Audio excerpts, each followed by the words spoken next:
Mesdames, Messieurs, chers amis, au nom de l'Europe directe de l'Université de Luxembourg et de ses partenaires, l'Université Paris 3 Sorbonne Nouvelle, la Fondation du Mérite européen et le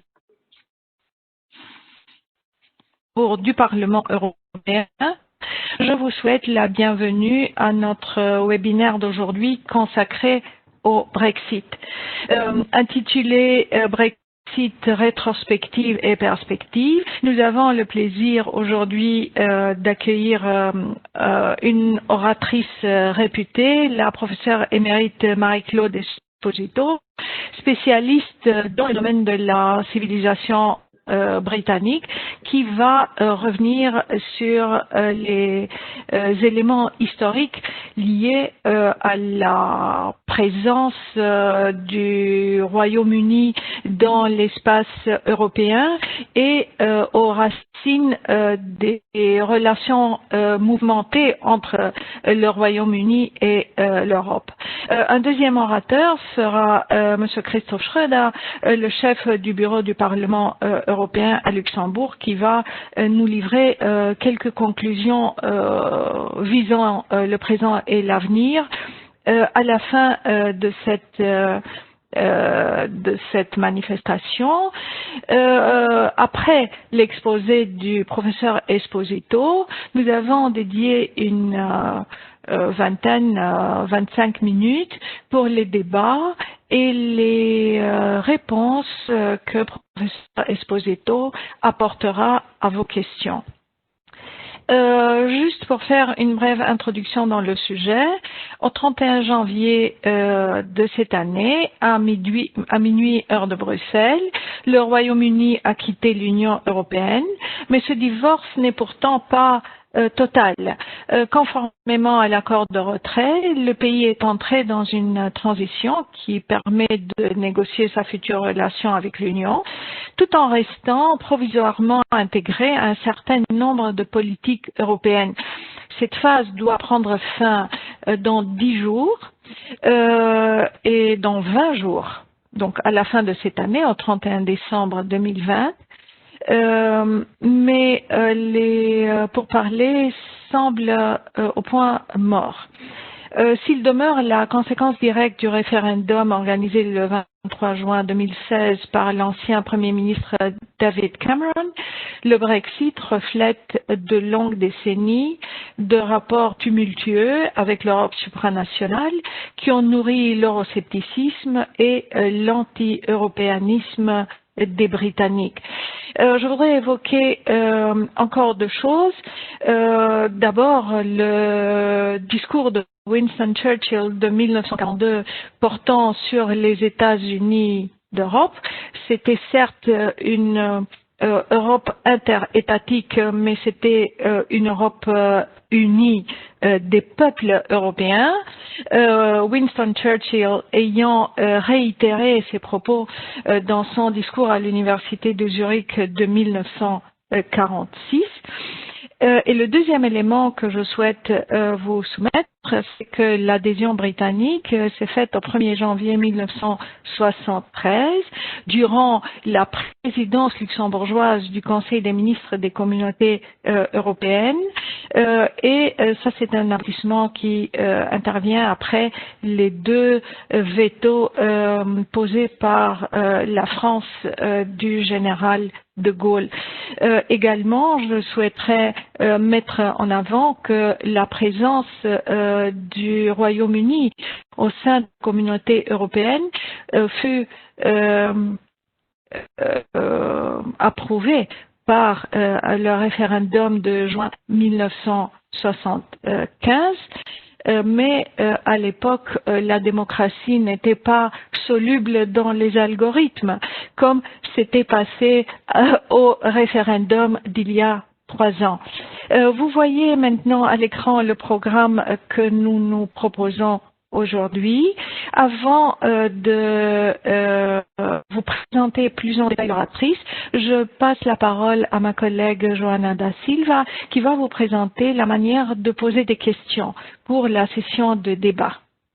Johanna. Merci beaucoup, Elena. Donc, après l'exposé, vous avez la possibilité d'adresser vos questions et vos remarques à professeur Esposito. Et pour le faire sous forme écrite, vous pouvez écrire dans le chat à droite. Donc, vous ouvrez le panneau chat. Vous sélectionnez All Panelists comme destinataire. Et après, vous saisissez votre question ou votre commentaire, remarque dans la zone de texte. Après, vous cliquez sur Send ou en français Envoyer. Et votre question sera reprise lors du débat. Merci beaucoup. Vous pouvez poser vos questions en français, en anglais, en allemand, en luxembourgeois. On va les lire de vive voix lorsque on les verra dans le chat et professeur Esposito va répondre et va engager le débat avec le public. Avant de passer la parole à notre oratrice, permettez-moi d'en dire quelques mots sur sa brillante carrière.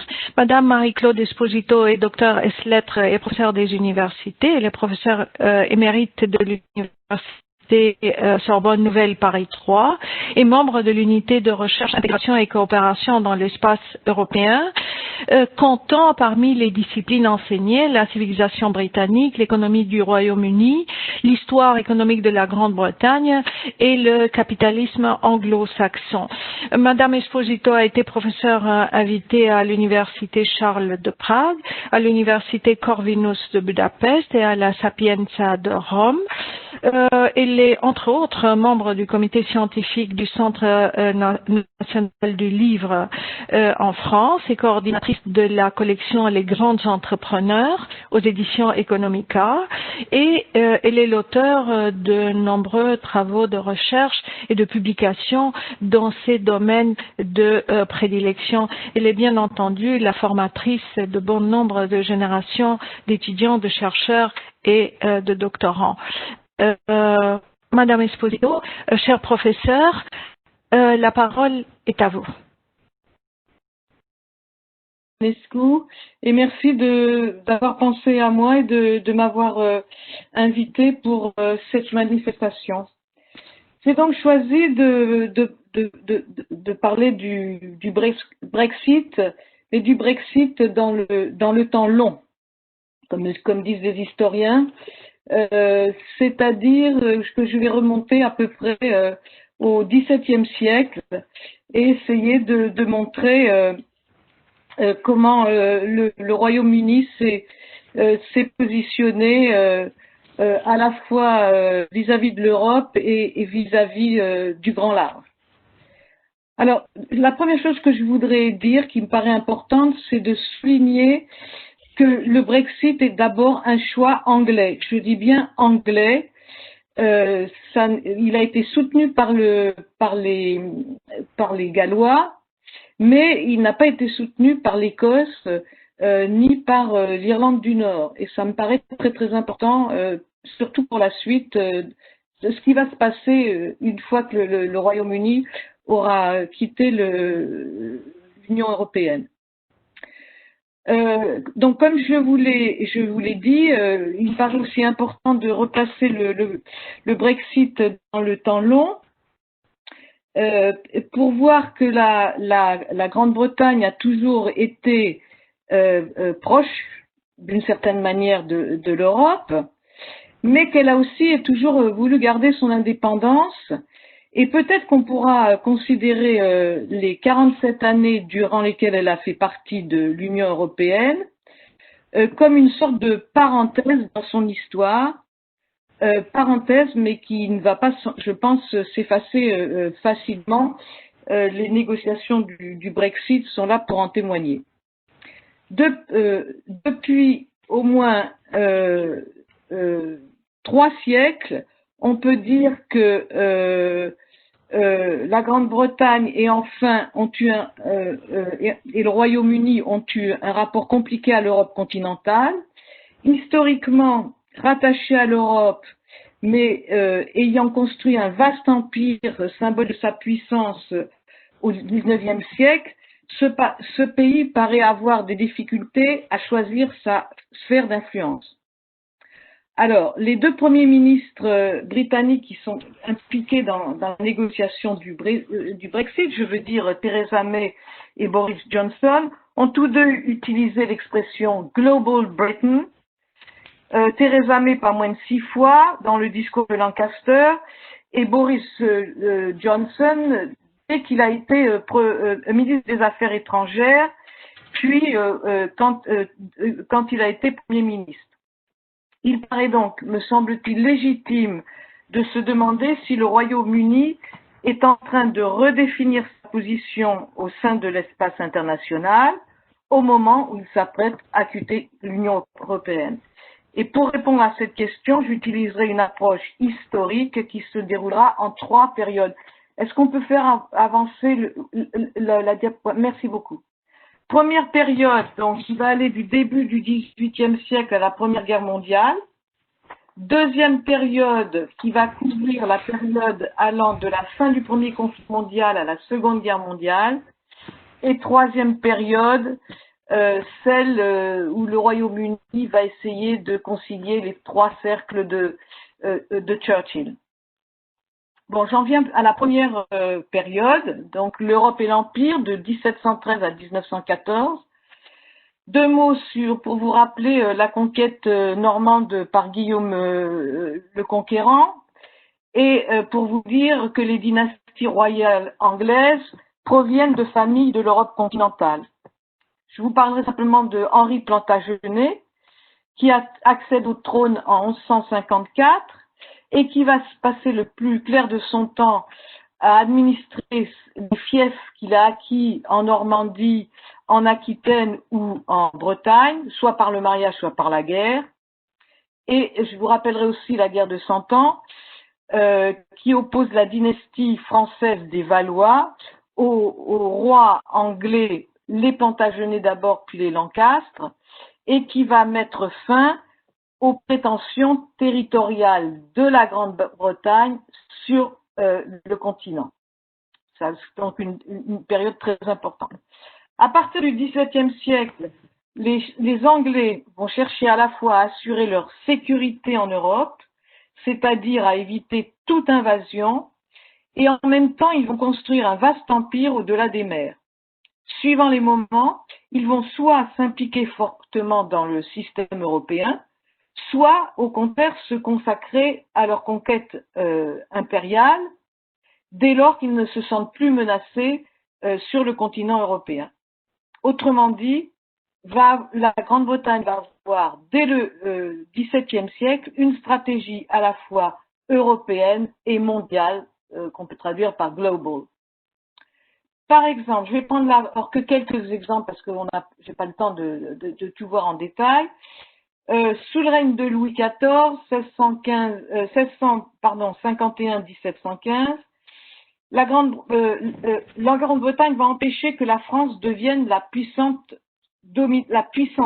dominante en Europe, qui pourrait à la fois l'envahir et la déposséder de ses possessions en Asie du Sud-Est.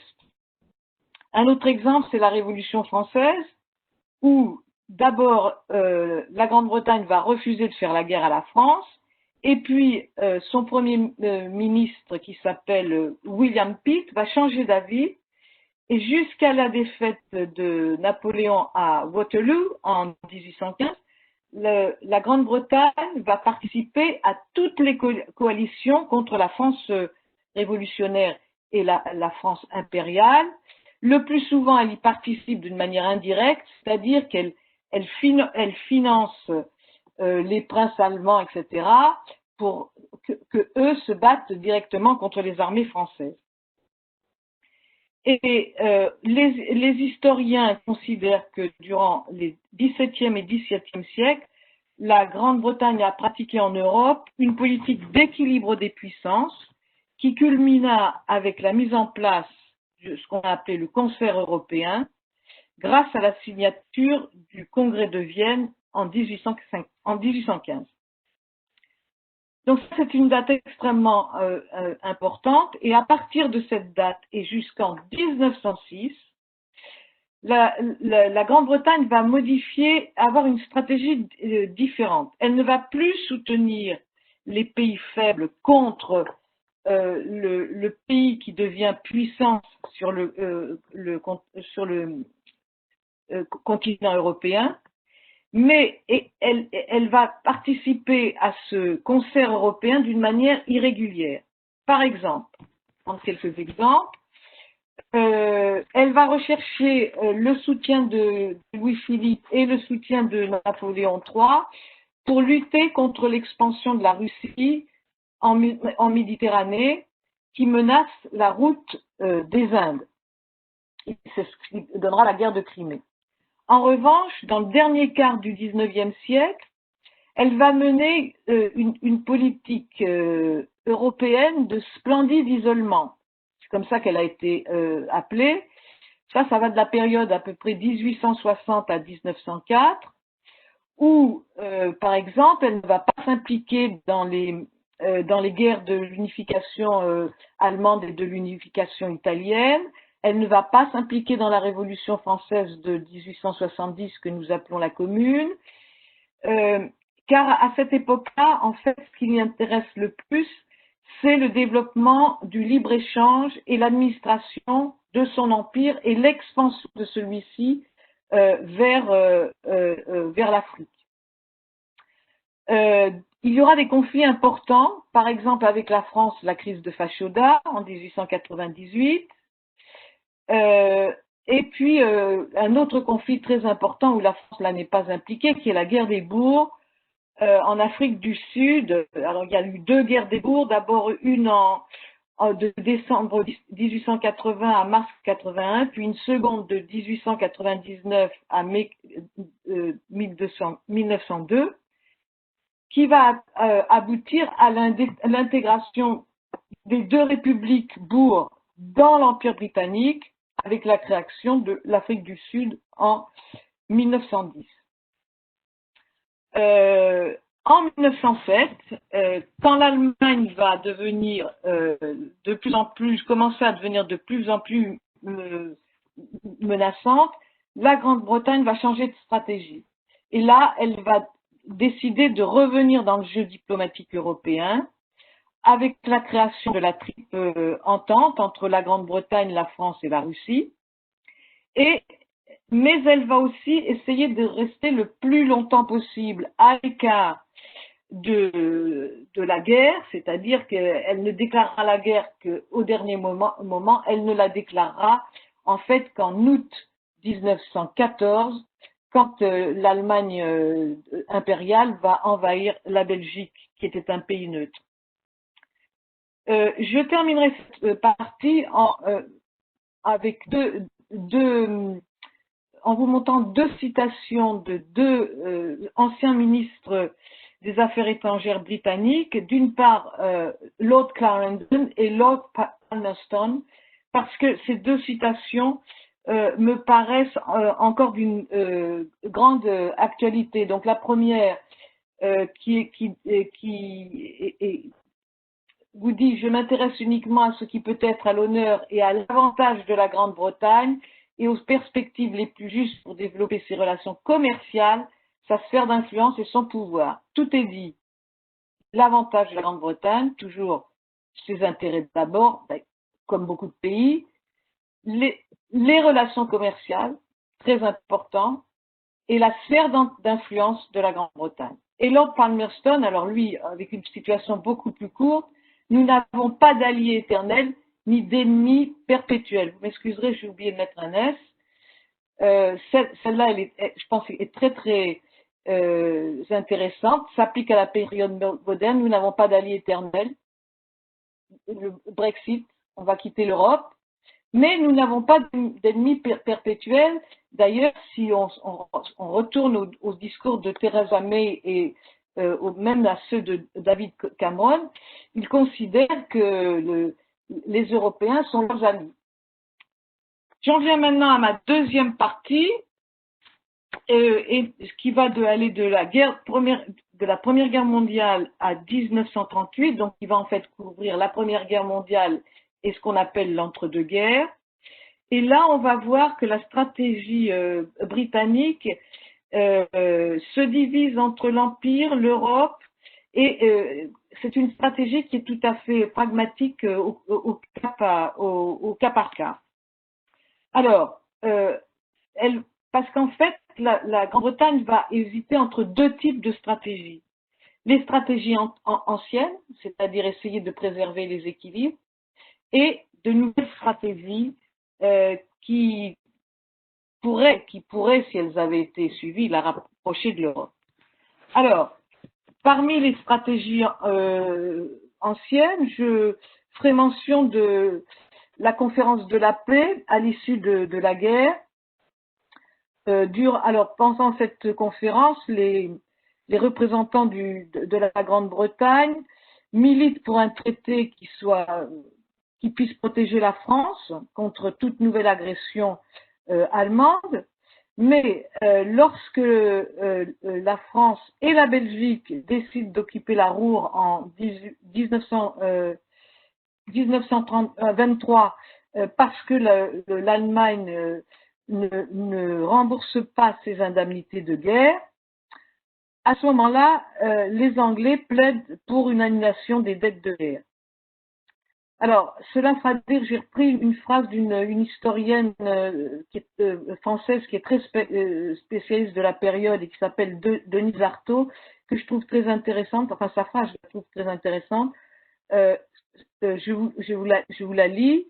Ce que Poincaré était le président français, entend par sécurité française est traduit à Londres par prépondérance française.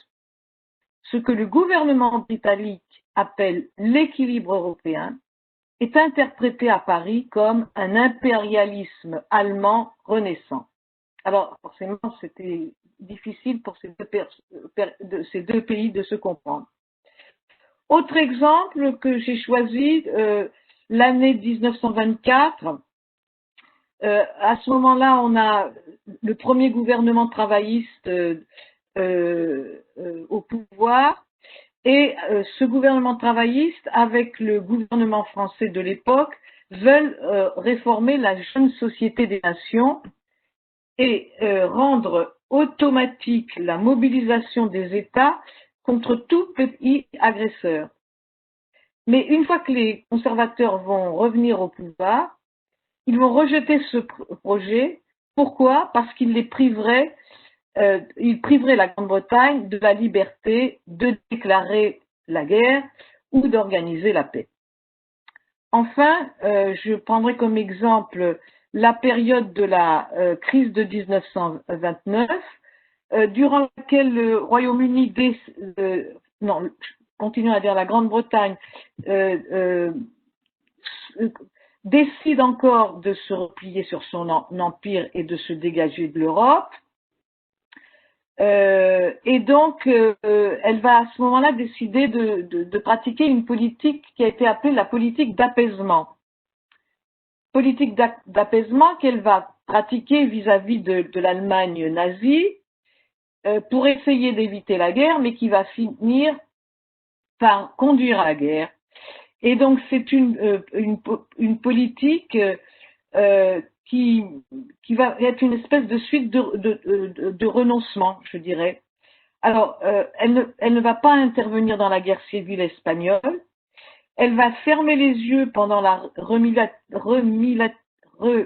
remilitarisation de la Rhénanie. Elle va fermer les yeux avec l'Anschluss, qui est l'annexion de l'Autriche. Et elle va accepter lors de la conférence de Munich, avec, il faut bien le dire, le soutien de la France et de l'Italie, elle va accepter l'invasion des Sudètes par l'Allemagne, et le premier ministre de l'époque, qui s'appelait Neville Chamberlain, va même jusqu'à aller signer un traité, non pas un traité, un accord secret avec Hitler, où il engage la Grande-Bretagne à résoudre un conflit futur avec l'Allemagne de manière pacifique. Alors, cette stratégie, bien sûr, a été dénoncée par certains hommes politiques, notamment Churchill, qui aurait dit, parce que je ne l'ai pas vu, donc je n'ai pas retrouvé la citation, donc je vous dis qui aurait dit, je le cite, « Ils devaient choisir entre le déshonneur et la guerre.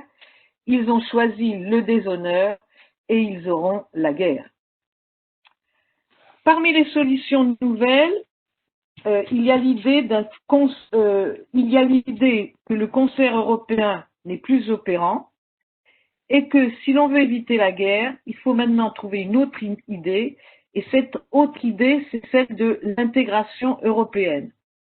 D'où il y a l'émergence d'un mouvement pan-européen qui est fondé à Vienne en 1926, et ce mouvement aura des adeptes en Grande-Bretagne parmi les mouvements économiques et les mouvements politiques. Churchill va adhérer à ce mouvement, mais ça n'empêchera pas de déclarer à un des congrès de ce mouvement, je cite Churchill, « Nous sommes avec l'Europe, mais pas dedans. Nous ne renoncerions jamais au patriotisme de notre empire à l'échelle mondiale, même pour une si noble cause que celle de la pan-européa. » Propos qui vont bien sûr refléter pendant longtemps la position britannique au sein de l'espace international. D'autres personnalités en Grande-Bretagne vont vouloir s'engager davantage, enfin elles ne sont pas très nombreuses. J'en citerai une, Arthur Salter, qui est un homme politique qui était ami de Jean Monnet et qui était secrétaire parlementaire du ministre de la Marine quand la Seconde Guerre mondiale éclata. J'en viens maintenant à la troisième partie que j'ai appelée « Concilier les cercles de Churchill ». Au moment où commence la guerre froide, à l'issue de la Deuxième Guerre mondiale, le Royaume-Uni signe le traité Atlantique Nord, c'est-à-dire celui qui va créer l'OTAN, ce qui veut dire que pour la première fois, il se lie à d'autres pays en temps de paix. Et la deuxième chose qui est importante à dire concernant cette décision aussi, c'est que le Royaume-Uni décide qu'il ne dépend plus de l'Europe pour assurer sa sécurité. Dans son discours de Zurich, dont Madame Danescu nous a dit quelques mots, Churchill prononça la phrase suivante, je le cite, « Nous devons construire une espèce d'États-Unis d'Europe. » Mais il n'en a pas dit davantage. Puis, en parlant de la Grande-Bretagne, devant le MIT, le 31 mars 1949, il parla, je le cite, d'une relation particulière entre le Commonwealth et l'Empire britannique, d'une part, et les États-Unis d'autre part. Et on lui prête également la phrase suivante, je le cite, « Le Royaume-Uni est désormais à l'intersection de trois cercles, le cercle des États-Unis, le cercle Commonwealth et le cercle Europe. » Ajoutant aussitôt, et je cite, « Le problème, c'est que ces trois cercles ne se coupent pas. » Voyons maintenant alors comment le Royaume-Uni a essayé de maintenir sa position de puissance mondiale en gérant son appartenance à ces trois cercles depuis la fin de la Seconde Guerre mondiale. Je commencerai par le cercle qu'on appelle la relation spéciale. La relation spéciale, c'est-à-dire la relation avec les États-Unis. Je la ferai remonter qu'à la Première Guerre mondiale, parce que c'est à partir quand même du XXe siècle que cette relation spéciale se développe. Et je vous dirai d'emblée que pendant la guerre, elle a été dans les basses eaux. Je rappellerai que l'entrée des États-Unis dans la Première Guerre mondiale, qui constitue une rupture avec la doctrine Monroe, doctrine qui voulait que l'Europe ne devait pas se mêler des affaires des deux Amériques, l'Amérique du Nord et l'Amérique du Sud, et que les États-Unis ne devaient pas intervenir dans les affaires européennes. Donc je vous disais que la relation spéciale pendant la Première Guerre mondiale est dans des basses eaux.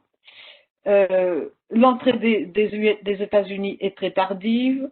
La coopération militaire va être très peu poussée.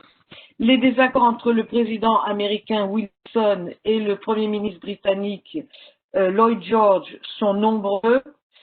Leurs divergences seront aussi très importantes pendant les négociations du traité de Versailles. Et elles sont aussi très importantes sur deux questions bien précises qui sont les dettes interalliées et les réparations. Dans l'entre-deux-guerres, la Grande-Bretagne et les États-Unis vont apparaître comme deux puissances rivales, notamment dans les relations commerciales, parce que le pays qui est devenu créditeur après la Première Guerre mondiale, c'est les États-Unis, et qui va remplacer comme pays créditeur la Grande-Bretagne. Donc là, on a en germe la rivalité. Les États-Unis vont essayer de faire en sorte que leur monnaie devienne une monnaie internationale. Ils ne vont pas y arriver tout de suite, mais la rivalité se positionne sur des questions économiques et notamment sur des questions monétaires. En revanche, au cours de la Seconde Guerre mondiale, des liens très étroits ont existé entre ces deux États. Ils prirent la forme d'une coopération militaire et diplomatique, et ils prirent aussi la forme d'une alliance nucléaire qui allait avoir une influence importante sur le nouvel ordre mondial qui a été mis en place à l'issue du second conflit mondial, avec notamment la conférence de Bretton Woods. Les sources diplomatiques montrent que cette relation cette relation spéciale entre la Grande-Bretagne et les États-Unis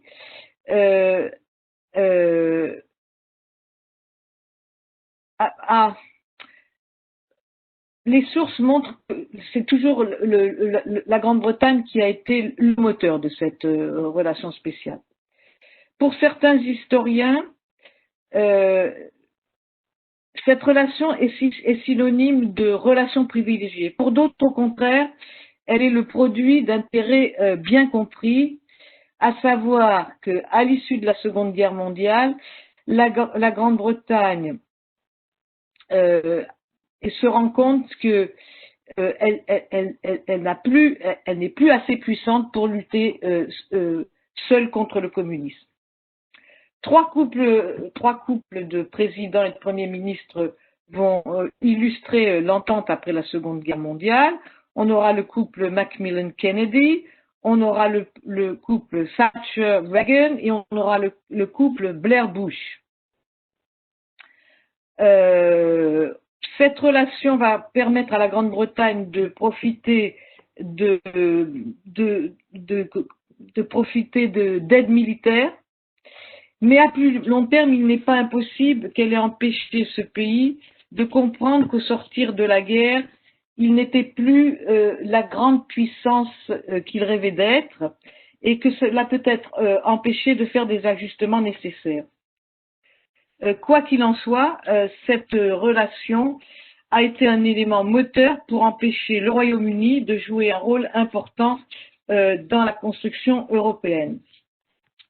Alors, il faudra attendre la crise de Suez de 1956 pour que le Royaume-Uni prenne conscience que le soutien des États-Unis n'était pas inconditionnel et qu'ils comprennent que dans cette relation, il était subordonné le plus souvent à la position américaine.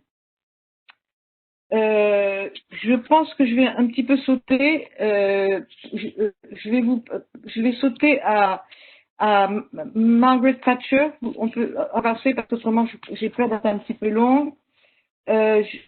J'avance jusqu'à Margaret Thatcher pour vous dire que c'est sans doute la période où la relation spéciale a atteint son apogée. Margaret Thatcher a connu 3 présidents. Jimmy Carter jusqu'en janvier 81, Ronald Reagan jusqu'en 89 et George W. Bush à la fin de sa 3e mandature. Son amitié avec Reagan est connue, mais on ne peut pas, bien sûr, considérer que la relation spéciale a été très importante parce que Thatcher et Reagan étaient amis. Au moins du côté britannique, on peut dire que l'approfondissement des liens entre les 2 pays a été le fruit d'une analyse très claire de la situation géopolitique faite par Margaret Thatcher. Elle était profondément anti-soviétique et elle voyait les États-Unis comme le sauveur du monde libre, même si la détente était quand même à cette époque-là de mise entre les États-Unis et l'URSS tout au long des années 80. Elle apporta aux Américains un soutien indéfectible pendant les grandes crises de la guerre froide, d'abord durant la révolution iranienne, ça c'est de février 79 à janvier 81, durant l'invasion de l'Afghanistan par la Russie en décembre 79, et elle a soutenu aussi les États-Unis lorsqu'ils ont mené une action contre le président du Salvador, contre l'État du Salvador qui était aux prises avec les communistes, alors que les Européens étaient très sur la réserve. Et lors de la crise des euromissiles de 79 à 1983, elle a aussi accepté que les États-Unis installent le plus grand nombre d'euromissiles sur le sol britannique, et malgré une opposition très, très importante de la population britannique. Ce soutien aux États-Unis ne l'a pas empêché de faire passer les intérêts de son pays en premier quand elle a jugé que la situation l'exigeait. Par exemple, elle a fait bloc avec les pays européens pour dénoncer le projet américain qui voulait annuler le contrat du gazoduc sibérien qui devait permettre l'approvisionnement de plusieurs pays européens en gaz naturel venant de Sibérie. Elle a aussi dénoncé l'intervention américaine d'octobre 83 sur l'île de Grenade parce que ce pays était un pays membre du Commonwealth. Toutefois,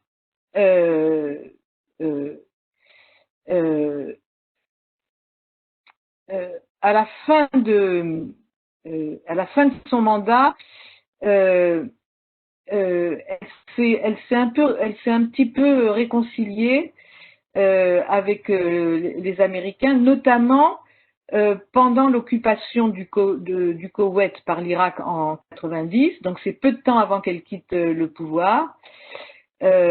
Puisqu'elle a quitté le pouvoir, elle a démissionné en novembre 90. Avec la fin de la guerre froide, la relation spéciale a connu une période de déclin. Sous la mandature de John Major, qui est le premier ministre qui suit Margaret Thatcher, Clinton et John Major se sont révélés peu compatibles et des tensions ont eu lieu notamment concernant l'alliance nucléaire entre ces 2 pays.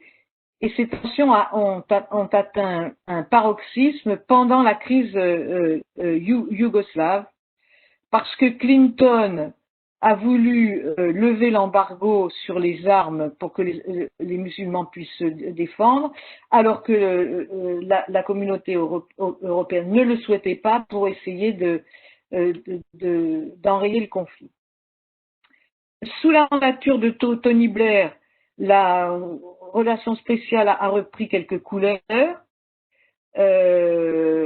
mais il y a quand même une ombre au tableau assez importante qui est l'écologie, parce que Blair était très favorable au développement durable, alors que, comme vous le savez, les Américains étaient opposés au protocole de Kyoto. Mais à partir des attentats du 11 septembre, Blair a apporté un soutien indéfectible aux États-Unis, et donc on l'a même appelé, il a même été appelé le caniche de Bush. Ce faisant, il a heurté assez violemment l'axe franco-allemand, et mais c'est, je pense, sur la scène britannique que l'attitude de Blair aura eu le plus de conséquences, parce que en fait, il a fallu que, je vous passe beaucoup de péripéties, mais il a fallu que Blair reconnaisse qu'il avait menti, que la menace de Saddam Hussein était une pure invention. Et bon, donc il a quitté, la fin de son mandat a été absolument entachée par cette révélation. J'en viens maintenant à la deuxième partie, et nous allons voir l'Europe comme une alternative à la relation spéciale. Donc, quand on parle de la relation spéciale, on mentionne, vous l'avez vu plusieurs fois, l'Europe. De 1945 à 1949, le Royaume-Uni va se trouver au cœur de l'Europe. Pourquoi? Parce qu'il va être un membre fondateur de 3 organisations, l'OECE, l'Union européenne des paiements et l'OTAN, organisations qui fonctionnent bien sûr sur un mode intergouvernemental. Dans les années 50, il va se passer en marge du processus d'intégration européenne. Donc, quand Schuman propose la mise en commun de l'acier et du charbon, c'est-à-dire que Schuman reprend le plan de Jean Monnet qui avait été conçu à Londres avec les planificateurs britanniques, il espérait qu'une collaboration anglo-française jetterait les bases d'une nouvelle Europe.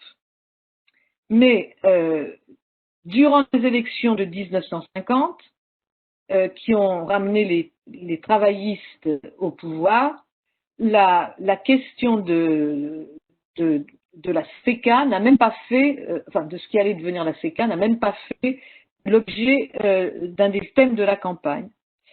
Donc Monnet en a déduit que la Grande-Bretagne ne voulait pas participer au projet d'intégration européenne, et qu'il en a aussi déduit que la France devait prendre le leadership en s'appuyant sur l'Allemagne.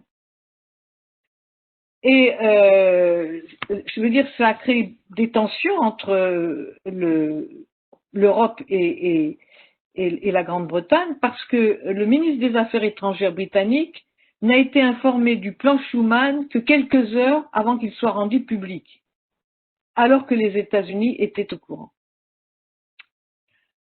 Donc, la réaction des Britanniques, ça a été d'essayer de créer une zone de libre-échange qui voyait plus compatible avec la manière dont ils concevaient l'Europe.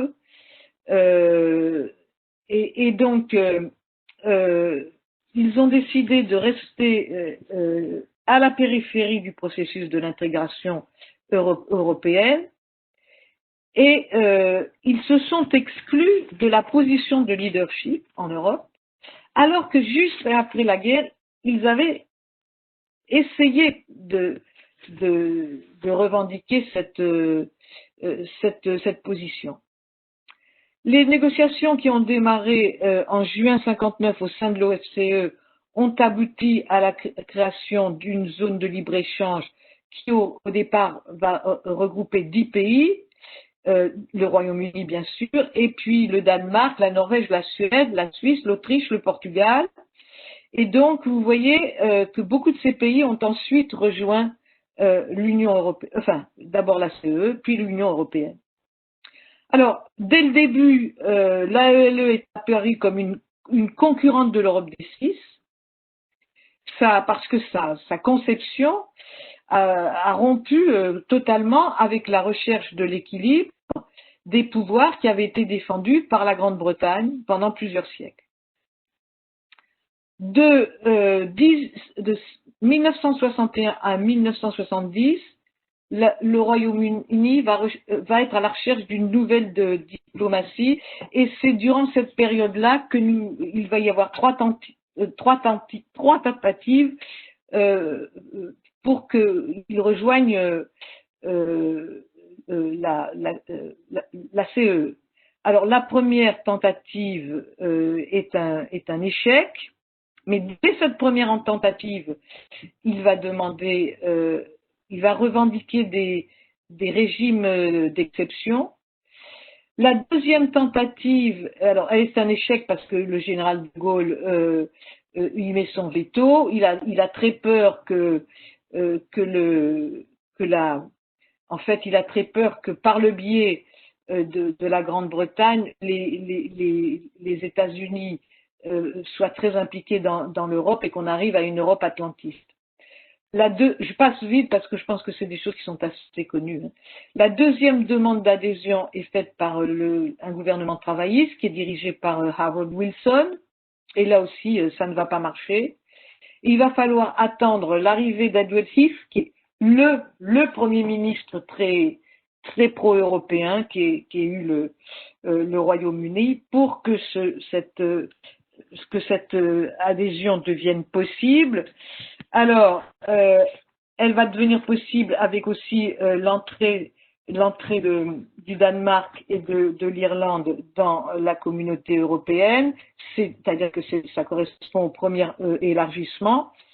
Et elle est possible pour plusieurs raisons. D'abord parce que De Gaulle a quitté le pouvoir en 67, parce que le nouveau président de la France, qui est Georges Pompidou, s'entend bien avec Yves, mais surtout, il est très méfiant vis-à-vis de la politique allemande de l'époque, celle du chancelier Willy Brandt, qui est ce qu'on appelle l'Ostpolitik, c'est-à-dire Brandt essaye de se rapprocher des pays plus à l'est. Et en plus, Pompidou est convaincu du bien fondé de l'adhésion britannique, parce que et la dernière raison, c'est que aussi à cette époque-là, grâce aux efforts d'Edward Heath, le Royaume-Uni est prêt à accepter les traités européens. Il ne va revendiquer qu'une période de transition et quelques ajustements. Donc la Grande-Bretagne, comme a dit Madame Danescu, rejoint l'Europe le 1er janvier 1973. À partir du moment où elle va être dans l'Europe, elle va revendiquer un statut spécial au sein de l'Union, d'abord de la CE, et puis ensuite au sein de l'Union européenne. Alors, par exemple, dès 1974, Harold Wilson revient au pouvoir. Il a, au sein du Parti travailliste, à cette époque-là, il y a une division très nette entre les pro-européens et les anti-européens. Pour faire simple, tous ceux qui sont très à gauche dans le parti sont anti-européens. Ceux qui sont plus à droite du parti sont pro-européens. Il y en a qui d'ailleurs qui sont très pro-européens. Et donc, il s'est engagé pour essayer de calmer les dissensions au sein de son parti à ce qu'il y ait un référendum sur l'Europe. Alors ça, c'est très intéressant parce que par tradition, le Royaume-Uni n'est pas un pays où on pratique le référendum. Comme vous le savez, c'est une démocratie parlementaire où le rôle du Parlement est extrêmement important. Et le premier référendum pour une question nationale, ce sera ce premier référendum de 1975. Donc, il va obtenir quelques petits avantages, mais à la marge, mais qui va monter en épingle pour essayer quand même que le référendum soit positif, parce que il s'est engagé à rester, à ce que le Royaume-Uni reste dans l'Europe, et ce référendum sera quand même un succès, puisque presque 70% de la population britannique va voter pour rester dans l'Europe. Alors, ce succès, au moins du point de vue électoral, a sans doute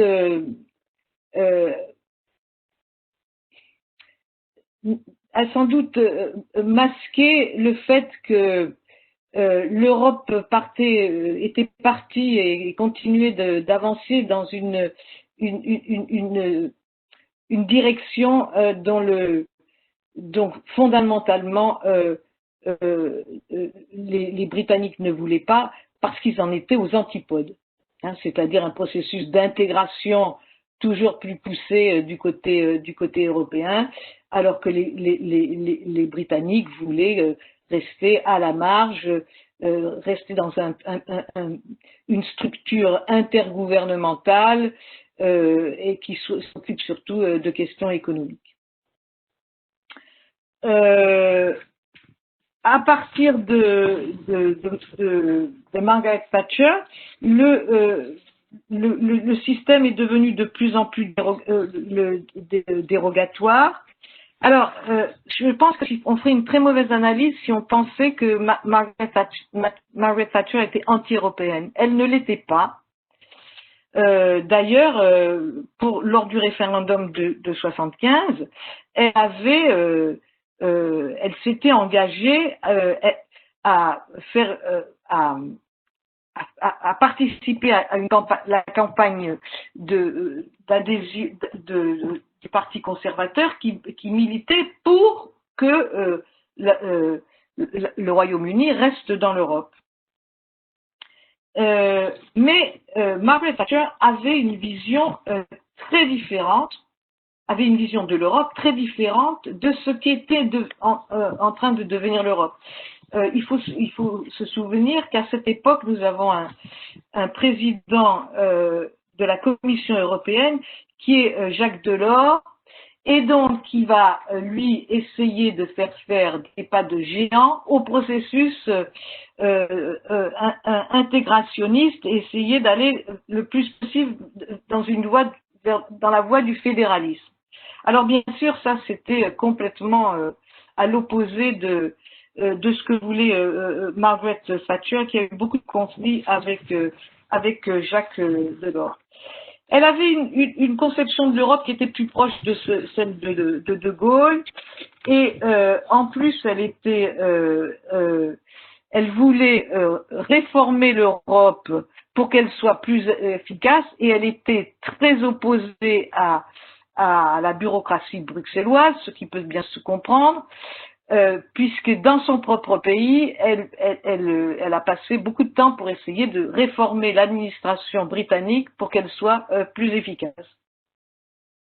Dans le discours qu'elle prononça à Bruges le 20 septembre 88, elle a précisé la position du Royaume-Uni par rapport à deux des cercles churchilliens qui sont l'Europe et les États-Unis, et je la cite. L'idée européenne n'est pas la propriété d'un groupe ou d'une institution. Nous, Britanniques, sommes tout autant porteurs de l'héritage culturel européen que toute autre nation. Nos liens avec le reste de l'Europe, avec le continent, ont été le facteur dominant de notre histoire. Et elle a revendiqué une Europe ouverte sur l'entreprise et sur le monde, qui parle d'une seule voix et qui, et je la cite encore, joue sa partie dans le monde global, qui regarde vers l'extérieur et non vers l'intérieur, et qui préserve la communauté atlantique. Donc cette phrase, elle est très intéressante parce que elle veut, vous voyez, l'Europe, le monde global et aussi la communauté atlantique. Elle, dans cette phrase-là, elle fait le lien entre les trois cercles churchilliens. Alors, dans les faits, est-ce qu'on a encore un petit peu de temps? Si on a un petit peu de temps, je peux citer prendre quelques exemples sur la période Thatcher, là où elle a eu des différends. Là, bon, autrement, je peux sauter, comme vous le souhaitez. Vous pouvez entrer dans les détails. Allez-y. D'accord. Alors, pour la réalisation du marché unique à l'horizon de 92 n'a pas posé de problème à la période Thatcher et même après. Et à la période Thatcher, on voit que le Royaume-Uni est un ardent défenseur de l'acte unique et le commissaire britannique de l'époque, qui s'appelait Lord Cockfield, a joué un rôle très important dans le processus qui va mener à l'acte unique. Alors, pour ce qui est du budget européen, là, il y a eu problème. Donc, elle s'est opposée au budget de la PAC. Je rappelle qu'à l'époque, le budget de la PAC, c'était encore 80% du budget européen, c'est-à-dire que c'était extrêmement important.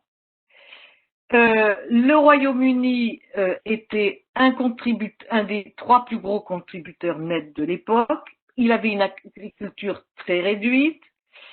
Il était à cette époque aussi un pays pauvre. C'était le troisième pays le plus pauvre de la communauté européenne à l'époque. Et il recevait très peu de financement de la part de Bruxelles. Donc, si vous voulez, sa position se défendait, je veux dire.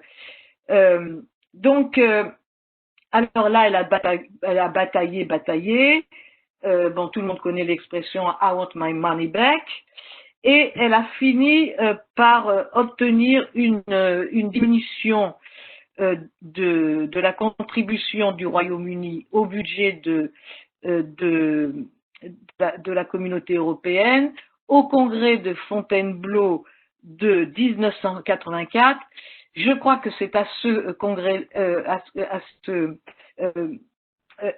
crois que c'est à ce sommet que Mitterrand a dit, en parlant de Margaret Thatcher, pour laquelle je pense qu'il avait quand même une certaine estime. Elle avait les yeux de Caligula et les lèvres de Marilyn Monroe. Alors, concernant l'appartenance de la livre au mécanisme de change du SME, Thatcher y était très très opposée et ça l'a conduite à être en désaccord profond avec deux de ses ministres, qui étaient d'abord son chancelier de l'échiquier Nigel Lawson et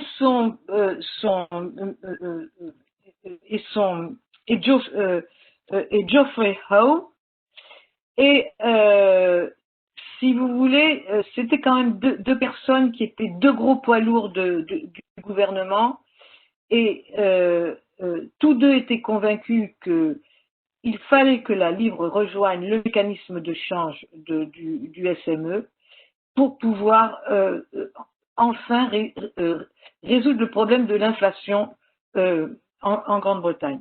Mais ils n'y sont pas arrivés et il y a eu un différend très, très important avec Nigel Lawson qui a voulu que la livre suive le Deutschmark, c'est ce qu'on a appelé le shadowing, et finalement il a démissionné. Alors, concernant la question de la réunification allemande, elle s'y est opposée jusqu'au bout.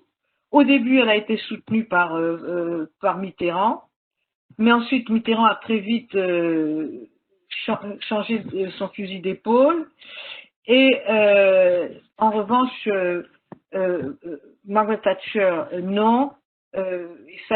Ça renvoie elle avait une peur bleue du communisme et donc bon, jusqu'au bout, elle est restée sur une position d'opposition qui a quand même créé quelques problèmes au sein de la communauté européenne. Voilà, je pense ce qu'on peut dire pour la période Thatcher, les plus grands faits de la période Thatcher.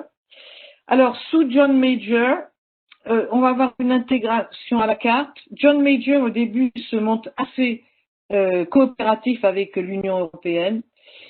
Il va emmener la livre sterling dans le mécanisme de change du système monétaire européen. Il va signer le traité de Maastricht en obtenant une clause de opting out pour que le Royaume-Uni ne rentre pas dans la phase 3 de l'Union économique et monétaire, ce qui va permettre au Royaume-Uni de conserver son autonomie en matière de politique monétaire. Mais là, il va y avoir la crise du sterling de 92, c'est-à-dire qu'il y a une crise financière importante qui secoue les monnaies du SME en 92, la livre sterling, la lire italienne, le franc français, etc. Et alors que la livre venait de rentrer dans le système monétaire européen, elle va être obligée de le quitter parce que l'Allemagne ne va pas soutenir la livre, comme par exemple elle soutiendra ensuite le franc français ou la lire italienne. Et ça, les Britanniques l'ont très très mal vécu. Les Allemands étaient exaspérés de l'attitude des Britanniques, qui était quand même toujours une attitude d'opposition revendicatrice, etc. Mais bon, là, les Britanniques se sont sentis trahis et se sont sentis expulsés de l'Union européenne. De même que, j'en ai pas parlé tout à l'heure, il s'était senti trahi par les Américains au moment de la crise de la livre sterling de 1976. Où là, il a fallu l'intervention du FMI pour calmer le jeu. Bon, j'ai pas le temps de rentrer davantage dans les détails, mais si je pourrais en parler si on me pose des questions sur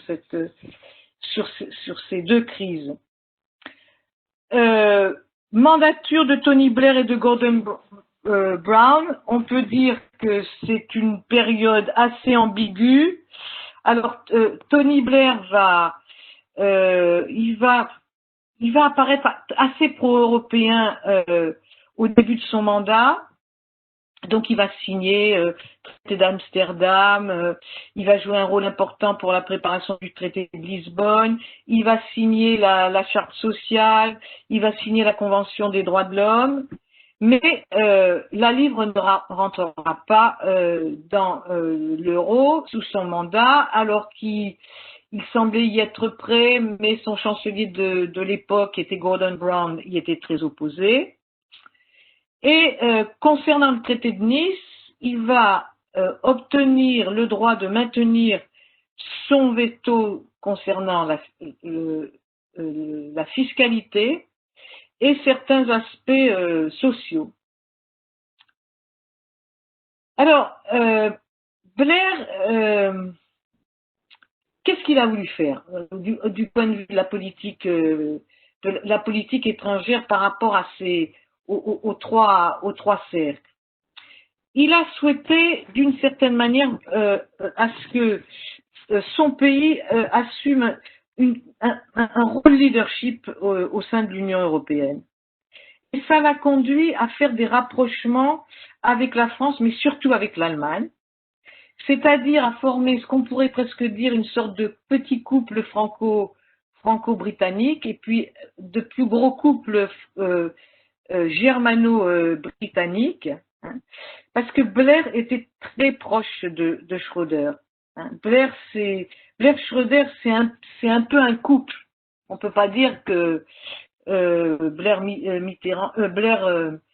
Sarkozy était un couple, mais on peut dire que Blair-Schröder était vraiment un couple.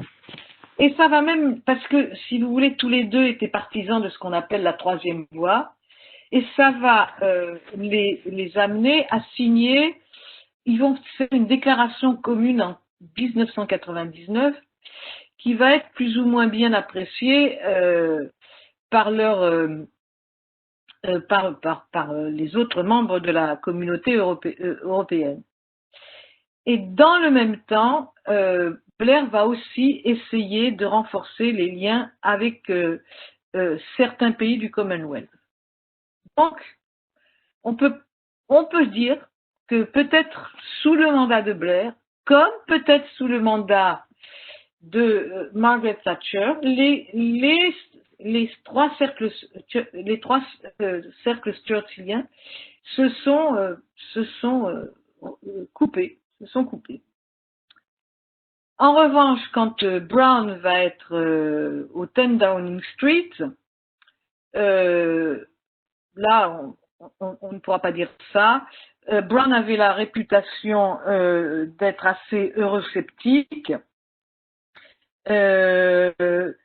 Cela dit, je ne dirais que cela. Au moment de la crise financière de 1910, il a été le premier des pays à bien comprendre ce qui se passait et à alerter ses compagnons de route, Sarkozy, etc., pour pouvoir intervenir très vite. Et dans la pratique, il a signé le traité de Lisbonne qui avait été négocié par Blair. Alors j'en viens à ma dernière partie, Global Britain. Donc je vous ai dit tout à l'heure que le Royaume-Uni s'était senti lâché par les États-Unis en 92, qu'il s'était senti lâché par l'Europe en 2016. En 1992, pardon, lâché en 76 par les États-Unis, lâché en 92 par l'Europe, et en 2016, c'est lui qui décide de lâcher l'Europe. C'est-à-dire qu'il choisit l'isolement parce que, me semble-t-il, il veut relancer le troisième cercle churchillien. Il veut de nouveau reprendre le contrôle pour redevenir ce qu'il appelle, ce que Theresa May a appelé Global Britain. Mais cette volonté de reprendre le contrôle de son destin et de renouer avec le troisième cercle, ce que d'aucuns appellent l'anglosphère, c'est-à-dire un ensemble de pays de tradition britannique et démocratique, par exemple Australie, le Canada, la Nouvelle-Zélande, etc. Mais on pourrait y faire rentrer d'autres pays qui ne seraient pas à population blanche aussi. Alors ça se discute, hein, suivant les spécialistes de l'anglosphère. Il y en a qui n'y mettent que des pays. Alors je ne sais pas si ça va être politiquement correct, ça, mais bon. Et donc cette volonté, je disais, de reprendre le contrôle de son destin et de renouer avec le troisième cercle a lieu dans une période où le contexte international est très incertain et où la guerre technologique entre les États-Unis et la Chine s'intensifie. Donc, c'est pas ce que je veux dire, c'est que ça n'a pas lieu dans un contexte extrêmement favorable. Que compte faire Boris Johnson avec cette liberté retrouvée? À vrai dire, personne ne sait vraiment, même si Boris Johnson a répété à l'envi qu'il voulait conclure des accords commerciaux avec de nouveaux partenaires, sans avoir l'air de prendre en compte qu'il faudra des années au Royaume-Uni pour négocier des accords commerciaux avec d'autres pays. Si l'expression Global Britain peut s'interpréter comme le désir secret de retrouver, grâce à des accords commerciaux avec des pays du monde entier, l'influence que le Royaume-Uni, que la Grande-Bretagne avait quand elle était à la tête d'un empire puissant, on pourra l'interpréter comme un nouvel exemple de la tension qui a toujours existé dans l'histoire britannique entre l'ouverture sur le grand large et l'implication dans les affaires européennes. Alors certes, Donald Trump a fortement salué la victoire de Boris Johnson, soulignant que le Royaume-Uni et les États-Unis allaient maintenant être libres de conclure rapidement un accord commercial qui serait plus lucratif que n'importe quel accord qui pourrait être conclu avec l'Union européenne. Mais le America First de Trump n'a pas laissé beaucoup de place à l'ami britannique, sauf pour lui vendre du poulet aux hormones et des produits pharmaceutiques, ce qui n'était pas du goût des Britanniques. Et on a vu combien la décision de Boris Johnson d'ouvrir la porte aux Chinois Huawei pour la 5G a provoqué l'ire du président américain, lequel au mois de janvier 2020 a raccroché au nez du Premier ministre britannique pour qu'il refuse l'entrée de Huawei sur le sol britannique. La riposte ne s'est pas fait attendre et Boris Johnson a annulé son voyage aux États-Unis. Alors vous me direz, Trump va quitter le pouvoir en janvier, mais la nouvelle équipe ne paraît pas, elle non plus, très proche des positions des Brexiters. Je dirais même qu'elle paraît même un peu plus éloignée.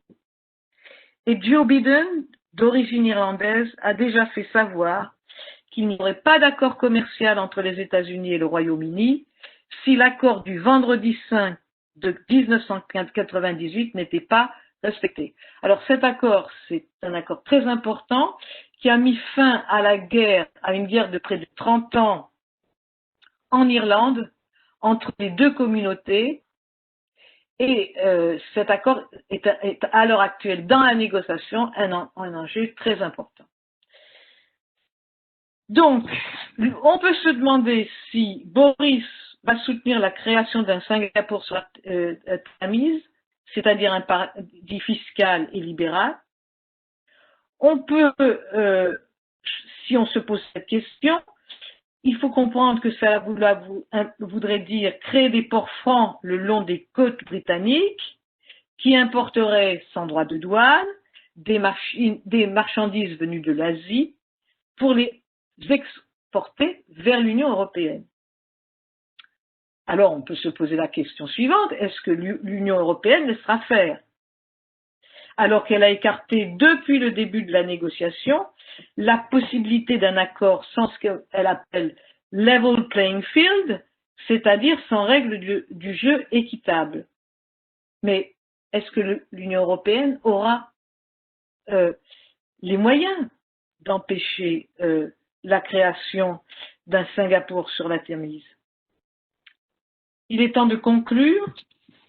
Et pour conclure, je dirais que la première phase du Brexit s'est terminée le 31 janvier 2020, l'UE n'ayant pu empêcher le départ d'un de ses membres, que la seconde phase ne s'achèvera pas le 31 décembre 2020, même si un accord entre le Royaume-Uni et l'UE n'est pas signé.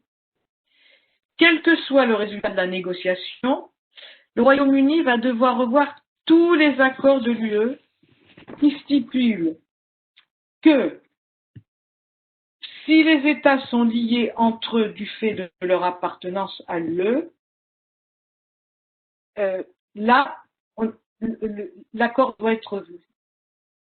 Par exemple, l'accord UE-Canada ou l'accord que l'UE a signé avec la Corée. Comme dans ces deux accords, il est stipulé que les pays sont liés entre eux, ces accords devront être revus. Elle ne va pas pouvoir, les prendre. Il va falloir revoir tout ça.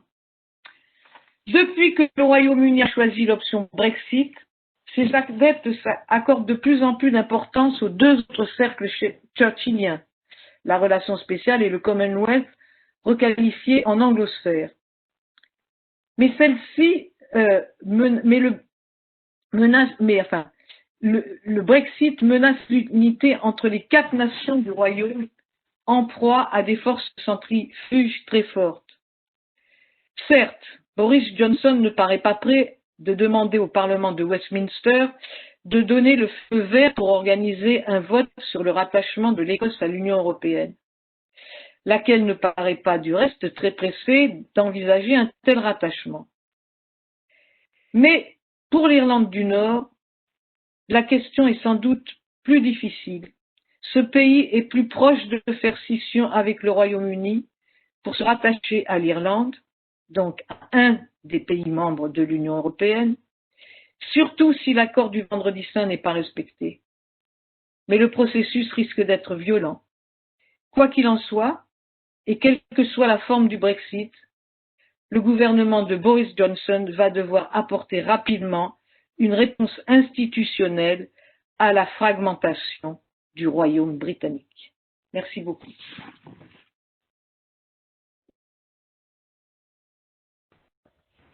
Voilà. Merci beaucoup, professeur Esposito, pour cet exposé très complet, très éclairant sur les sources des tensions entre la sphère britannique et la sphère européenne. Et maintenant, j'ouvre le débat. Vous êtes invité à poser des questions par écrite dans l'espace chat. Le temps que les questions arrivent, j'aimerais vous demander quelle est l'évaluation que vous faites entre la gouvernance de Theresa May et respectivement la gouvernance de Boris Johnson de ces épineux dossiers européens de la sortie du Royaume-Uni de l'Europe. Oui. Alors, je pense que Theresa May, elle a vraiment essayé elle s'est battue pour essayer d'obtenir un accord. Je pense que vraiment, elle a essayé de faire ça. Alors, elle s'est battue des fois sans toutefois parfois respecter le rôle du Parlement. C'est ce qui lui a été reproché. D'accord? Mais elle s'est battue. Je pense que après, bon, le début de son mandat était, par rapport au Brexit, assez catastrophique, mais bon, au bout d'un certain temps, donc ça a été un vrai feuilleton, on va dire, de juin 2016, pendant 9 mois, ça a été un vrai feuilleton. Mais ensuite, elle a vraiment passé du temps pour essayer d'obtenir un accord. Alors, c'est pas du tout la même personnalité que Boris Johnson. Boris Johnson, il a un côté assez populiste, lui, d'accord? Et donc lui, en revanche, qu'est-ce qu'il a voulu faire? D'abord, il est parvenu à obtenir, alors que Theresa May avait été n'est parvenu à avoir une majorité qui la soutienne au Parlement. Il faut dire qu'elle a aussi pris des décisions qui ont été assez calamiteuses. Quand elle a fait des élections anticipées pour essayer d'avoir une majorité plus forte, elle s'est retrouvée avec pas de majorité et être à la merci des voix du parti pro-Brexit en Ulster, en Irlande du Nord. Bon. Alors, la situation de Boris Johnson, elle est complètement différente parce que lui, il est arrivé à avoir une majorité très forte au Parlement britannique, et donc il peut faire à peu près comme il veut. Vous voyez? Donc voilà comment je vois les différences entre les deux. Dans le contexte où le Royaume-Uni n'a ni d'alliés ni d'ennemis à long terme ou inconditionnel, voyez-vous un retour du Royaume-Uni à l'Union européenne dans un avenir plus ou moins lointain? Et si oui, sous quelles conditions? Oh là là, ça c'est une question très difficile, très difficile. Alors, un retour est possible d'après les traités. Si les Royaumes-Unis voulaient revenir dans l'Union européenne, ce serait possible. Bon, je ne sais pas si les pays membres de l'Union européenne seraient très, très, très contents, l'accueilleraient à bras ouverts, parce qu'ils se diraient, oulala, ça risque de recommencer. Une relation assez difficile. Bon, ça c'est une possibilité. Mais pour l'instant, je vois. Mais si c'est possible d'un point de vue institutionnel, je ne vois pas cela possible pour l'instant, parce que le Brexit, c'est quand même le pays est complètement divisé. Mais où est le problème? Le problème, il est au niveau du Parti conservateur. Après le départ de Margaret Thatcher, le conflit sur l'Europe au sein du Parti conservateur n'a fait que croître. Il n'a fait que croître, et c'est d'ailleurs comme cela que David Cameron, pour essayer de calmer le conflit au sein du Parti conservateur, a pris la décision d'organiser ce référendum, alors que je vous ai dit qu'il sera le deuxième référendum, hein, alors que le référendum ne peut pas faire partie des traditions politiques de la Grande-Bretagne, puisque c'est un pays où le Parlement est souverain. Une question liée justement à cette problématique. Quelle est la vraie raison pour laquelle les Britanniques ont voté le Brexit? Pourquoi ils étaient favorables? La majorité était favorable. Alors, dans les raisons de court terme, il y a justement la question de to take back control, c'est-à-dire que le Parlement britannique retrouve toutes ses prérogatives, alors que depuis que le Royaume-Uni est dans l'Union européenne, bien sûr, il a été obligé de consentir des abandons de souveraineté. Ça, c'est une raison fondamentale. Bon, après, il y a eu des problèmes, il y a eu la question de l'immigration, mais ça, je veux dire, c'est quelque chose qui a été monté en épingle par une frange du parti conservateur, par le parti de Farage, c'est-à-dire des partis populistes, où ils ont menti avec les faits, parce que jusqu'au référendum de 2016, toutes les études économiques qui avaient été publiées sur la question de l'immigration montraient que pour le Royaume-Uni, l'immigration était un plus pour ce pays. Voyez? Parce que ce pays, à la différence de tous les autres pays, quand il y a eu l'élargissement qui a fait rentrer les 10 pays qui venaient de l'Europe de l'Est, il a été prévu des mesures pour éviter que une immigration trop forte vienne sur les différents marchés du travail euh, des pays membres, parce qu'avec les différences de salaire, etc., ça aurait créé tout un tas de problèmes. Mais alors ça, c'est quand même assez intéressant. Le seul pays qui a laissé, à ma connaissance, son marché ouvert, c'était le Royaume-Uni. D'où une immigration importante de pays, de ressortissants de la République tchèque, de la Hongrie, etc. Donc, mais vous voyez, cette immigration-là a été un plus au Royaume-Uni parce que c'était des gens bien formés, bon, et qui ont accompli des tâches dont avait besoin le Royaume-Uni. J'aurais pas la même analyse pour la France. Mais nous, on n'importe pas, entre guillemets, pour le mot importer, ce type de main-d'œuvre. Comment arriver à un accord de départ du moment que les Britanniques œuvrent pour retrouver leur souveraineté réglementaire? Là, je suis pas sûre de bien comprendre la question. C'est la question qui a été posée. Donc, comment parvenir à un accord, donc à un projet commun, alors que les Britanniques veulent avoir la souveraineté réglementaire? Ah ben ça fait partie c'est bien là où, je dirais, le bas blesse. C'est un vrai problème parce que l'Union européenne, justement, par rapport à ce que je l'ai dit concernant la création d'un Singapour sur la Tamise, l'Union européenne, elle ne veut pas de ça. Donc, elle veut imposer, par exemple, un respect de normes.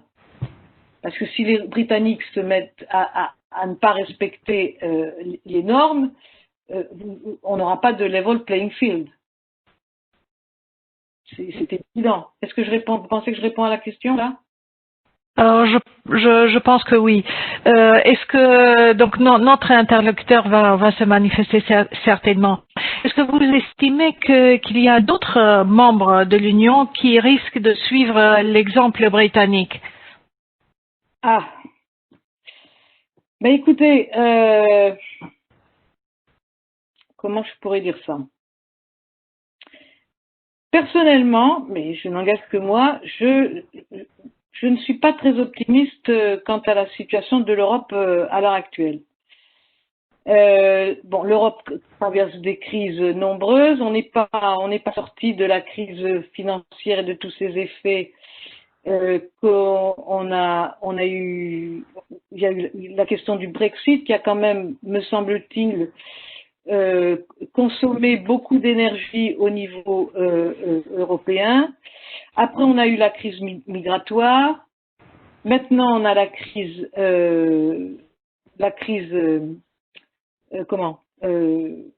sanitaire. Bon, quand je vois comment fonctionne l'Europe à l'heure actuelle, j'ai quand même l'impression que c'est un peu chacun pour soi et Dieu pour tous. Et surtout, je pense qu'il n'y a plus aucune réflexion importante, alors qui est importante pour voir qu'est-ce qu'on veut faire de l'Europe. Visiblement, moi je considère que pour l'instant l'Europe est en panne. Et alors je sais bien que elle a souvent avancé quand à la suite d'une crise profonde. Mais là, moi je considère qu'elle est en panne et je vois pas en ce moment de projet pour essayer de régler les crises. À un moment donné, on avait il y a quelques années, on a parlé de faire une Europe avec plusieurs vitesses. Et puis le projet est complètement tombé. Alors, je ne dis pas que c'est ça qu'il fasse pas y faire, mais au moins il y avait une réflexion qui s'amorçait pour savoir comment on allait pouvoir faire remarcher cette Europe. Et là, on a l'impression qu'il n'y a plus rien. Mais on a des peuples autour qui s'agitent. Et je pense que si l'Europe n'est pas capable d'apporter rapidement des réponses, alors d'autres pays peuvent être quand même tentés de tenter de peut-être par cette aventure-là, mais à mon avis, ils attendront de voir comment ça se passe pour le Royaume-Uni. Je veux dire par là que si le Royaume-Uni connaît une crise sans précédent dans les mois qui vont suivre son retrait, alors là, ça peut peut-être calmer les velléités des peuples qui seraient prêts à faire le pari que quitter l'Europe, ce serait mieux que d'y rester. Une dernière question. En regardant rétrospectivement dans l'histoire de l'Europe et aussi du Royaume-Uni, est-ce qu'il y a eu une période dans cette histoire où l'Europe a été pro-britannique? On parle des communautés et de l'Union européenne. Est-ce que tout a été fait pour que le Royaume-Uni reste ensemble avec les pays communautaires? Je pense que quand le Royaume-Uni a adhéré à l'Europe, à ce moment-là, au niveau de l'Union européenne, c'était ça se passait mieux. Elle a été assez bien accueillie. Mais forcément, après, comme on va dire quand même, ça n'a pas été un partenaire facile. Dans certains ouvrages, par exemple, les Anglais, ils utilisent l'expression an awkward partner. Elle a été un partenaire difficile. Mais je vais vous dire, moi, je pense que quand même les Européens la regretteront. Parce que il n'y a qu'à voir comment se passe la question budgétaire, et j'en reviens un peu à la réponse que j'ai faite tout à l'heure. La négociation du prochain plan ne se passe pas particulièrement bien. Bon. Il y avait des alliances. Le Royaume-Uni a toujours prêché quand même d'arrêter les gaspillages, de limiter la bureaucratie, etc., etc. Il a été suivi par un certain nombre de pays. Bien. Il était un contributeur net, très important. L'Union européenne va se retrouver sans l'apport budgétaire du Royaume-Uni. Comment les choses vont-elles se passer? Parce que là, pour l'instant, c'est un peu... on ne sait pas ce qui va se passer. Les alliances se reforment. Les pays qui sont rentrés, les 10 qui sont rentrés, alors est-ce qu'ils vont vouloir les fonds de cohésion, etc. Vous avez les pays du Nord qui ne sont pas prêts à mettre un centime de plus. Bon, vous voyez, le départ du Royaume-Uni va être un facteur déstabilisant pour une Europe qui avait quand même des difficultés à rester un peu unie. Parce qu'il faut quand même pas se voiler la face. Il y a quand même un conflit latent depuis au moins une dizaine d'années entre l'Europe du Nord, on va faire simple, l'Europe du Nord et l'Europe, allez, je ne vais pas être méchante, je vais l'appeler l'Europe plutôt du Sud, avec la France qui est au milieu, mais qui est quand même, par son comportement budgétaire, est vraiment tirée vers l'Europe du Sud. Et c'est un vrai conflit. c'est un vrai conflit dont on n'a pas, enfin, j'ai l'impression, c'est ce que je vous disais tout à l'heure, j'ai l'impression qu'on fait comme s'il n'existait pas, qu'on le met sous le tapis. Mais c'est un conflit qui est très important. Quand on connaît un peu quelques notions d'économie, on sait très bien qu'il est très important. Avec l'Allemagne qui était un peu l'arbitre, alors bon là, si vous me demandez mon sentiment personnel, je pense que si comment elle s'appelle, la chancelière allemande, tout d'un coup n'était pas venue à l'aide du président français, je pense là que il n'y avait pas, enfin n'avait pas soutenu le président français, lui qui rêvait d'une Europe supranationale dont aucun peuple ne veut. Je pense que là, on risquait de partir dans une crise grave. Vous voyez, je suis pas très optimiste moi en ce moment. Et je pense que le départ des Britanniques, personnellement, je pense que le départ des Britanniques de l'Union européenne est une très mauvaise chose. Mais bon. Je vous remercie beaucoup pour toutes ces précisions. Je donnerai lecture à un dernier commentaire. La question du level playing field et la quadrature du cercle. L'Union européenne ne peut accepter que les Britanniques ne suivent pas les nouvelles mesures réglementaires qu'elle introduirait. Or, Boris Johnson a obtenu hier à la Chambre des communes un soutien émotionnel sur la notion que le Royaume-Uni ne puisse pas devenir un État vassal. Donc voilà, ça c'était un commentaire d'un de nos participants. Oui. Je vous... Oui? Oui, bah oui, c'est la quadrature du cercle. Mais... Donc, je vous remercie de nous avoir éclairé sur toutes ces racines qui viennent de l'histoire. Et maintenant, pour regarder vers l'avenir, j'invite à prendre la parole M. Christoph Schröder, chef du bureau au Luxembourg du Parlement européen. Merci, Madame Danescu.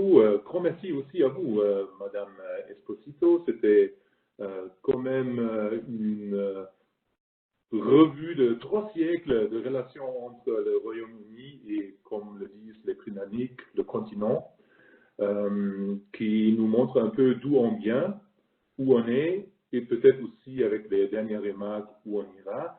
Je partage certaines de vos remarques lors de la discussion du débat, mais pas tous.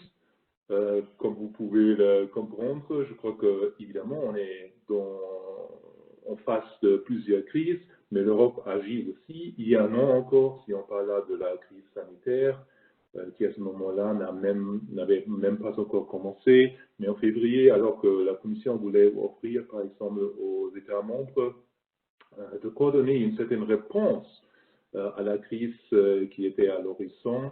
À ce moment-là, les États membres se sont encore opposés. Aujourd'hui, on voit quand même qu'un pays comme le Luxembourg va recevoir les vaccins plus que suffisant pour faire vacciner toute la population, et ça dans un temps record. Donc, je crois qu'il y a des éléments qui ne fonctionnent pas toujours à 100%, comment on veut.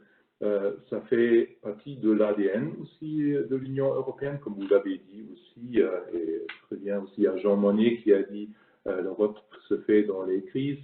Il faut de temps en temps, comme on dit en anglais, le regard into the abyss, pour voir jusqu'à où on peut aller et pour par la suite se mettre ensemble. Et c'est justement ça que feront aujourd'hui et demain les chefs d'État et de gouvernement.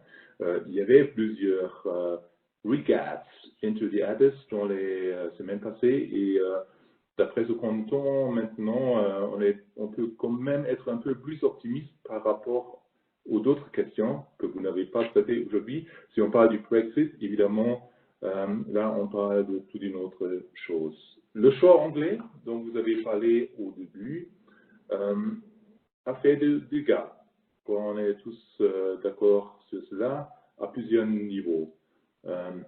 Le choix anglais lors du référendum, il y a 4 ans, a caché des perspectives de la jeunesse, des jeunes qui maintenant auront des problèmes de venir chez vous étudier à la Nouvelle-Sorbonne, si ce sont des Britanniques, mais pour les Français, pour les Luxembourgeois, pour les Allemands, pour tous les autres, c'est aussi plus compliqué d'aller étudier au Royaume-Uni. Et je ne parle pas des chances sur les marchés de travail. Ça empêche un peu aussi les relations commerciales, c'est clair. Donc, beaucoup de dégâts sur plusieurs niveaux et d'un point de vue personnel, le référendum m'a caché déjà un long week-end en 2016.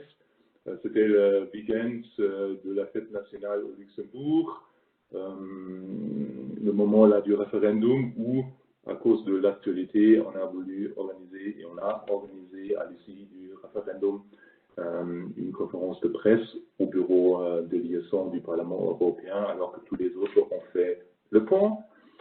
Et ça risque aussi de cacher un peu notre période de Noël, parce qu'avec l'état des négociations entre le Royaume-Uni et l'Union européenne, il se peut qu'on aura une réunion spéciale du Parlement européen, soit avant Noël, soit après. Le Brexit a toutes ses répercussions sur nos vies privées, sur nos vies professionnelles, peut-être aussi sur nos études.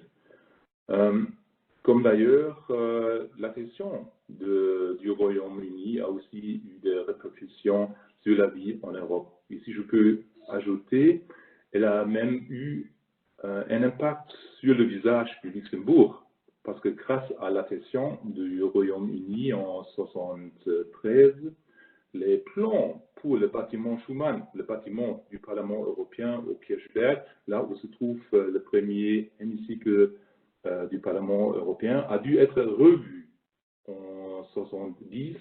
Là, on avait planifié pour 6 États membres, donc avec l'adhésion du Royaume-Uni, du Danemark et de l'Irlande en 1973, on a dû ajouter un étage au bâtiment qui se voit aujourd'hui encore. Après le référendum en 2016, le Parlement européen a vraiment dû respecter le choix démocratique du peuple britannique. Ceci dit, on a quand même regretté la décision. Depuis, le Parlement travaille dans le sens pour justement avoir un partenariat ambitieux, vaste, équilibré, qui devrait bénéficier les deux côtés. Ça s'est traduit dans un premier temps dans l'accord de retrait qui est entré en vigueur fin janvier, où déjà 3 points très importants pour le Parlement ont été résolus. Pour moi, c'est ce qu'on avait cru à l'époque. Tout d'abord, la situation des citoyens, des Britanniques qui habitent dans l'Union européenne, mais aussi des ressortissants communautaires qui habitent dans le Royaume-Uni. Deuxième élément qui a été clarifié dans cet accord de retrait, c'était les engagements financiers du Royaume-Uni vis-à-vis de la communauté. Et le troisième point, très important, comme on vient d'écouter de nouveau, c'était le règlement des questions frontalières, surtout entre l'Irlande du Nord et la République d'Irlande. Avec cette date du 31 janvier, le Parlement européen a aussi perdu les 73 députés britanniques. En répondant à la question qui vient d'être posée, est-ce que l'Europe était ouverte pour jamais pro-britannique? Si vous faites passer en revue un peu le sentiment qui existait à ce moment-là, lors de la dernière plénière, juste avant ce Brexit, je crois que c'était quand même très parlant. Au Parlement européen, les députés britanniques, à part de certaines qu'on connaît très bien, mais la plupart a quand même très bien travaillé. Au Parlement, a très bien travaillé, surtout sur des questions, par exemple, du marché intérieur commun, qu'on aurait aujourd'hui peut-être pas dans cette manière si on n'avait pas eu les Britanniques. Aussi des questions des droits fondamentaux. Et ça montre justement que même si on a maintenant le Brexit et que là on a qu'on termine là une certaine étape des relations entre le continent et les îles britanniques, cette fin ne sera pas peut-être nécessairement la fin de la coopération entre les deux côtés, parce que ce qui ne changera pas, c'est que entre Calais et Dover, on restera toujours à 33 km plus ou moins, même après le 1er janvier. Donc il reste quand même à voir comment ces deux partenaires, ces deux côtés veulent vivre ensemble et définir leur avenir. Le Parlement soutient un accord global qui se repose sur des solides engagements qui garantissent une concurrence loyale accompagnée d'un accord sur la pêche. C'est comme ça que les députés ont décidé en février déjà dans le cadre d'une résolution. Et c'est aussi un peu la marge de manœuvre que le Parlement, de son côté, a donné aux négociateurs de l'Union européenne, à M. Barnier.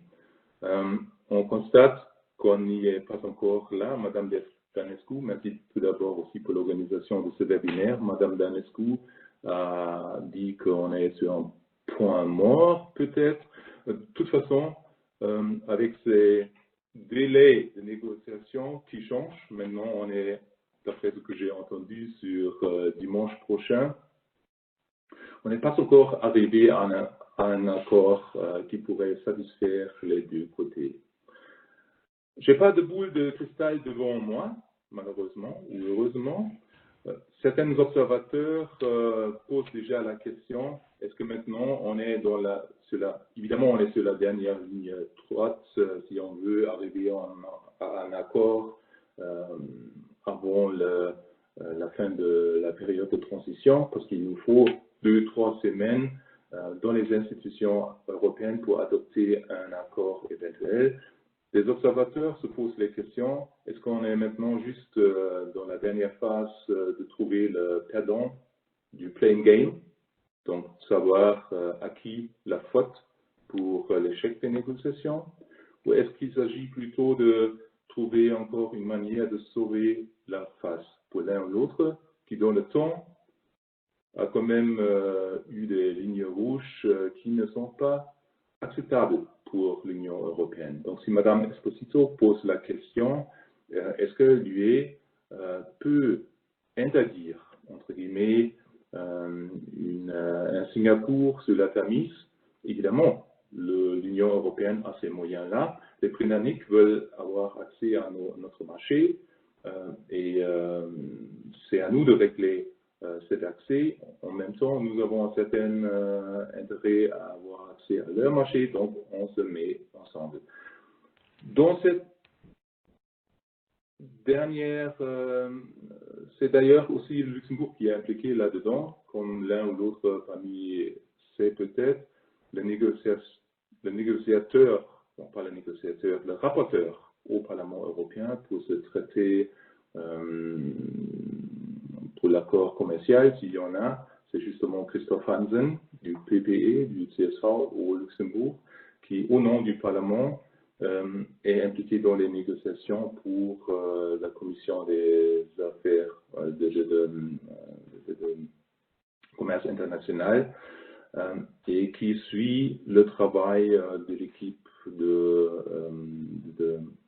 M. Barnier très étroitement.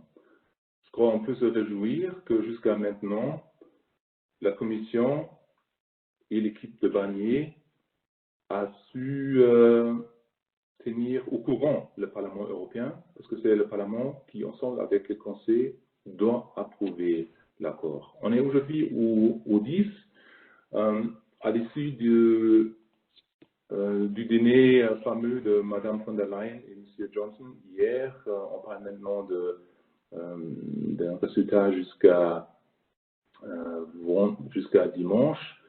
Il nous reste par la suite 2-3 semaines pour que les textes, s'il y en a, puissent être traduits et que le Parlement peut là jouer aussi son rôle de contrôle démocratique avant d'approuver ou non un tel texte. Donc on est vraiment là à la dernière minute. M. Hansen, il parlait là la semaine passée encore d'un harakiri éventuel s'il n'arrive pas à un accord dans les quelques jours qui nous restent encore. Où est-ce qu'on ira? Est-ce que, je ne crois pas qu'on aura là un Singapour sur la Tamise avec accès à notre marché unique par la suite. Il se pose la question de quelle manière est-ce que, par exemple, le Royaume-Uni peut jouer dans le futur cet jeu d'équilibre des puissances qu'elle a pu jouer dans le passé, une fois qu'on est en dehors des institutions. Il se pose la question si avec les intérêts qu'on a, de toute façon, ce qu'on peut maintenant encore négocier, ce sera vraiment un accord très, très, très limité.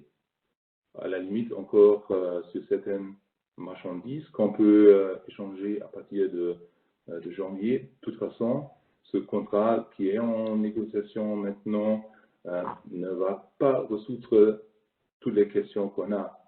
Le contrat ne va pas contenir beaucoup de règles, pas de règles sur les services qui aujourd'hui constituent quand même 70-80% de ce qu'on échange. On ne va pas traiter là-dedans la question de la sécurité. Comment est-ce qu'on veut attaquer, pas attaquer, c'est pas le bon mot, mais comment est-ce qu'on veut résoudre ensemble les défis de la sécurité internationale, des menaces terroristes et d'autres, où il se peut quand même qu'une coopération d'un côté de la Manche avec l'autre sera utile. Donc toutes ces questions-là n'ont même pas encore été abordées dans le cours des négociations sont en cours. De toute façon, l'histoire ne va pas terminer à la fin de ce mois. On va continuer et comme le Royaume-Uni reste seulement à 33 km de Calais, ce qu'on verra maintenant dans les quelques semaines, dans les 3 semaines qui nous restent, ne termineront non plus l'histoire. L'histoire ne s'est pas encore terminée et c'est pour ça aussi que j'ai bien aimé ce regard vers l'arrière, 3 siècles de relations entre le Royaume-Uni et l'Union européenne ou le continent. L'histoire reste encore à écrire, ou le futur reste à écrire. Ça me laisse quand même optimiste qu'avec une approche relativement raisonnable, on peut peut-être encore arriver à un accord qui tient un peu la route pour par la suite aussi régler les autres questions qui ne pourront pas être réglées dans ce contrat-là, de manière que d'ici quelques années, peut-être pas 3 siècles, on peut de nouveau se revoir et ajouter un nouvel chapitre à ces relations entre le Royaume-Uni et le continent européen. Merci pour l'organisation, merci pour votre attention. Je vous remercie beaucoup, M. Schrader, pour ces propos pleins d'espoir. Je remercie au professeur Marie-Claude Esposito et à Christophe Schrader pour leur intervention. Je pense que comme ce regard du temps long nous a montré que entre l'espace britannique et l'espace européen, il y a des liens historiques, je pense que le temps long fera que ces liens seront maintenus sous une forme ou une autre. Et donc, cette page des nouvelles relations reste à écrire. Je dis aux participants que l'enregistrement de la conférence d'aujourd'hui ainsi que la présentation du professeur Esposito seront publiés sur le site de l'EDIC et de l'université. À cette présentation, il y aura aussi une bibliographie qui pourra nous donner des pistes pour aller plus loin à explorer l'un ou l'autre sujet. Et je voudrais terminer avec deux choses. La première, ma collègue Joana da Silva prendra d'autres défis professionnels à la fin de cette année. Je voudrais lui remercier pour ses activités au sein de l'EDIC, pour son engagement et enthousiasme autour de nos projets et lui souhaiter bon courage dans ses nouvelles projets personnels et professionnels. Je crois que je suis dans votre assentiment pour faire ça. Et la deuxième chose, comme on est à la veille des fêtes de fin d'année, je voudrais vous adresser mes meilleurs vœux, nos meilleurs vœux, dans l'espoir que l'année prochaine, vous pourrez être des nôtres aux manifestations qu'on va organiser. Pour l'instant, toujours dans ce mode à distance. Meilleurs vœux et une nouvelle année pleine d'espoir pour vous-même et pour l'Europe. Merci beaucoup. Merci.